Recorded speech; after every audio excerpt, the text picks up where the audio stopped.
Obviously, Who Ryan talking Griggs about? and Jim Irsay. Talking about Andrew Luck. Yeah. Yeah, it's too bad. It's probably too bad. Because if you're a Jets fan right now, how do you feel about Ryan Fitzpatrick? How do I feel about Ryan Fitzpatrick? How do I feel about Saddam Hussein? This guy's a catastrophe. I even got to, I don't know. I thought there was parts where Saddam was a good leader, but there's parts where I thought Ryan Fitzpatrick was a good leader. Until now, where it's this guy can solve any math equation you put on a board, but you put the most basic defense sometimes in front of him, and he doesn't know what the hell to think. Very Can't read true. a defense. So I don't know what it means, but all I know is I'm starting to think, as far as the Geno Smith situation, how much worse could he be? I mean, Ryan Fitzpatrick has thrown 9 interceptions in 2 games. Yeah, Can you're Geno right. really be? Can he be really any worse than that? Well, he's clearly bad enough for Todd Bowles to not want to put him in when you're getting blown out in the fourth quarter. I mean, something's got to give at some certain point. I know Geno Smith had the opportunity, and there was just really.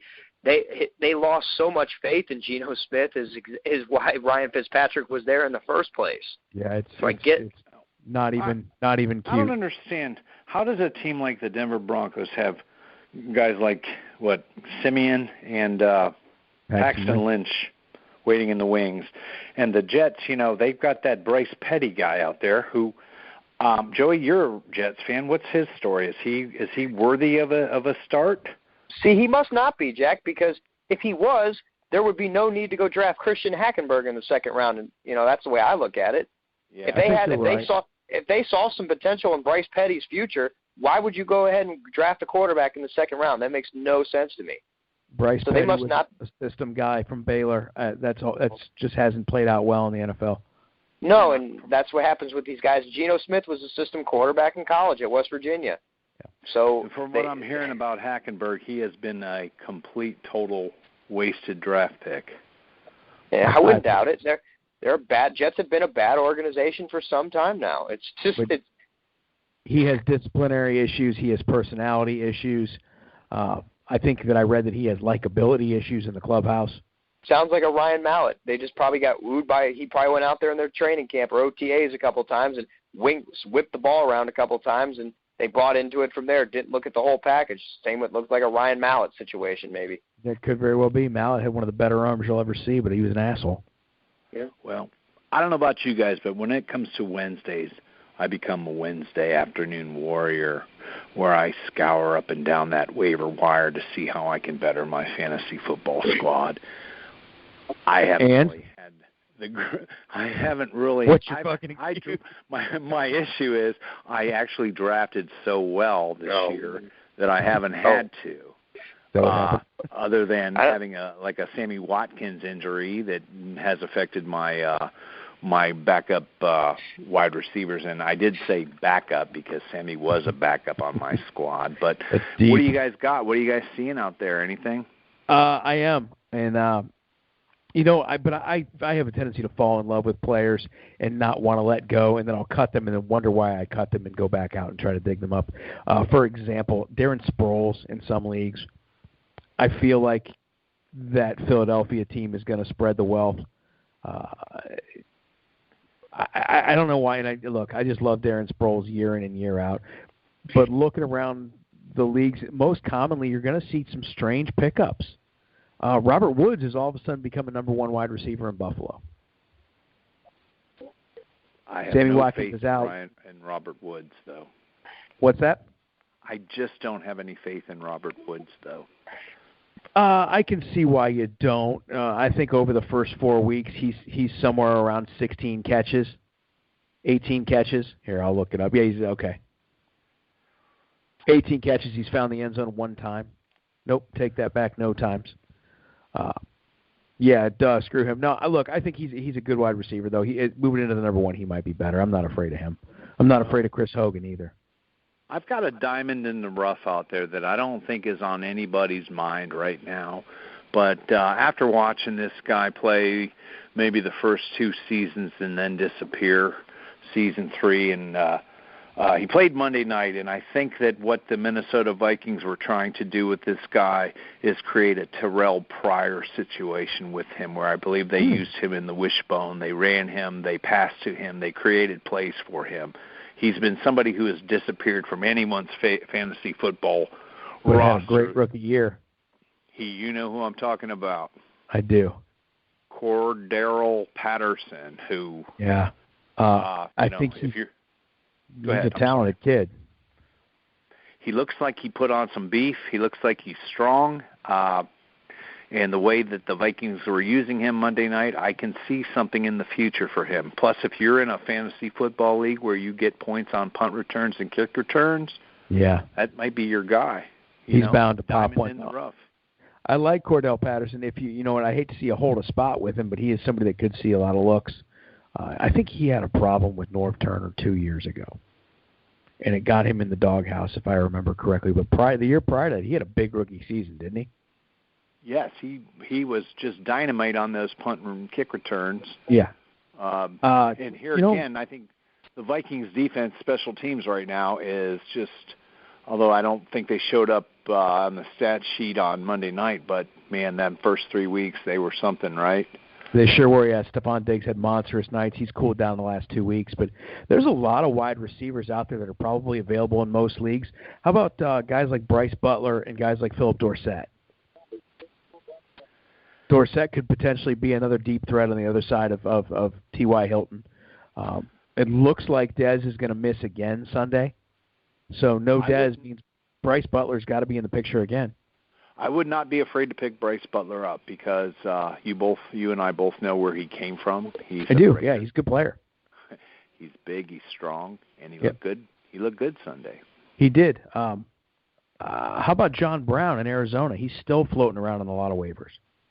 Is he still leading the rebellion? He is. He will one day be hung at Harper's Ferry. Oh, poor guy. Yeah, well, that's for a good cause. Here again, he had those concussion issues early on, and this takes us back to the Cam Newton discussion. I think that that's the real deal there. I mean, when I think you get knocked out cold, I don't know if Joey. I know you've probably fallen off a few bar stools in your lifetime. I don't know if you've hit that head of yours, but I got the shoulder roll. I usually land on my shoulder, so I kind of master the fall. Let it break my fall. But yeah, rock and roll. Rock and roll. But I do believe that was a serious issue with John Brown, and I think all of a sudden nobody knows who Michael Floyd is again, right? Oh yeah, he's again disappeared. Hey, John Brown had 10 catches for 144 yards Sunday. And it's funny that you bring that up because I had made a trade offer for him after week 3 when he started showing signs of life. I did get rejected, but I had John Brown last year, and he was a game breaker at times. He can be. He's a guy that can stretch the field. So there's a lot of guys out there. I think tight end is one of the positions, if we're moving down the list, that's one of the places where you're either the have or have nots. And you either have Greg Olsen or Jordan Reed, or you don't have a tight end. Yeah, I got stuck in one of those tight end leagues where you have to have a tight end, and you're absolutely right. There's just, if you didn't plan in your draft properly to grab somebody like you mentioned, you're pretty much jumping from week to week. Oh, yeah, it sucks, and take it from me because I did that. Although, guys like Kyle Rudolph, touchdown reliant, yes, but Kyle Rudolph's making a little bit of a showing. He's at least in the mix. Guys like Jimmy Graham that were going in the 12th, 13th, 14th round, Jimmy Graham might be back, folks. If he's being overlooked. Joey Peeps, what do you think about Gary Barnidge? Played the fucking Jets. But how about Gary Barnidge being All-Pro last year? Yeah, I don't know. I'm not really in. Other than Terrell Pryor, maybe Isaiah Crowell. I'm not really big on any Cleveland Browns. Right. My point is, though, that Barnidge was an All-Pro last year. He's another one of those tight ends that all of a sudden just can't find the stat sheet this year. No, and not going to. And I recall, I don't want Browns seem to have that thing. They have that one-year wonder tight end, to Kellen Winslow, to Jordan Cameron. Well, where's I heard he's somewhere down in South Beach, but I mean, is he on the beach or is he actually on the football field on Sundays? I don't know. Yeah. It's just a tough spot. Look for guys like Martellus Bennett, though, to really step up because he's played well in New England without Tom Brady. You bring Brady back, I think Bennett's going to be involved heavily in the red zone with no Gronk on the field. New England is the team to beat when Tom Brady is back at the helm. With Gronk, I think the health of Gronk is going to mean everything. If Gronk can stay healthy, then New England is the team to beat. Pittsburgh is the team that can challenge him, and I'm not going to count the Broncos out either. Pittsburgh's another team that can challenge him because that offense with Le'Veon Bell and Antonio Brown and Roethlisberger at the helm can put up 40 on you. I know. We're talking about tight ends, though. Yeah, I know. But, like, to quote my man Dave Chappelle in the Prince episode, this bores me. Hey, that guy down there in Tampa Bay is kind of making a little bit of a name for himself too, right? Mr. Cameron Brate. Yeah, I mean, they get rid of Safari and Jenkins, who I believe your New York Jets did acquire, Mr. Joe. Yeah, he won't be there very long. Yeah, I mean, did they acquire him? I mean, who do the Jets have on their team anymore? I don't know. I gave up about third quarter of that fiasco on Sunday. I don't even know. I don't know who they're trying to peddle out there anymore. I don't blame you, man. So Gary Barnidge sucks. That's true. Let me throw one more tight end out to you, and then I want to get into some playoff baseball and start to wrap this up. We're running out of time. We're just relaxing. But how about Trey Burton in Philadelphia with the Eagles?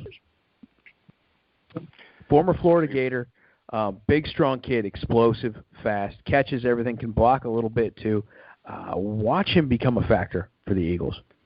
I better go pick him up now that I just said that. It seems like Wentz knows how to spread the offense around. Yeah, I think you're right. I think so. I think that he's benefited from Zach Ertz not playing the last couple of weeks. Here again, they got Brent Selleck, who you would think would be a reliable tight end, but I do believe you're right. I think Trey Burton has outplayed him the last handful of weeks. He has, and I think this is it's his turn to make a showing. And he's available in every league I just went over. So Trey Burton out there, go grab him, pick him up, make a play. Kickers and defenses in fantasy, I don't know if that's ever really a big waiver wire addition. If you hadn't already picked up the Hopkins kid from Washington, it's too late. Maybe Mike Nugent's floating around. Maybe a Caleb Sturgis is a nice pickup in Philadelphia as a kicker that can save your ass. There's some possibilities because you got guys like Steven Hauschka who haven't shown up. Chandler Catazzato, or whatever the hell his name is, hasn't had a big year, and you got Steven Gostkowski missing field goals. And the thing is with kickers, I think it's pretty safe to say is you just go with a guy who's on a team that scores a lot and points. Sure, I mean, but you got some disappointing play in August, but then you go out and you draft Catanzaro in Arizona, thinking they're going to score. You draft Graham Gano in Carolina. Yeah, I know. Catanzaro's on my team. Go ahead. Yeah. But one of the guys that I acquired or I drafted and kind of stuck him at the end of my bench was is his name Justin Tucker? Is that his first name? Justin? Sure is. The kicker in Baltimore who. He's the top-rated kicker in the league right now. He's unbelievable. And it's funny because all of a sudden, the last handful of weeks now, I've had him starting over Graham Gano, who, I believe everybody out there in fantasy football universe thought that the Carolina Panthers were going to hang a 40 on everybody they played. Yeah, I was anticipating the 40 burger, but on the other side of that, I was anticipating some sort of flop.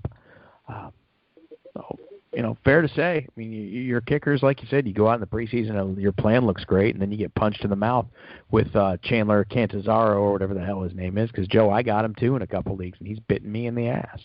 Mm-hmm. So it goes with kickers, defenses, and fantasy bullshit. So I don't know. It's 8:45 on this beautiful Wednesday night in early October when we are approaching my favorite time of year. That's playoff baseball. Well, I can tell you one thing, not to play too much spoiler alert, but we might be all missing a classic duel between Goldilocks of the Mets and Rebel Yell of the Giants, both in the third inning, both perfect through three. Yeah, so, I've got it on as well. Very, very good to me.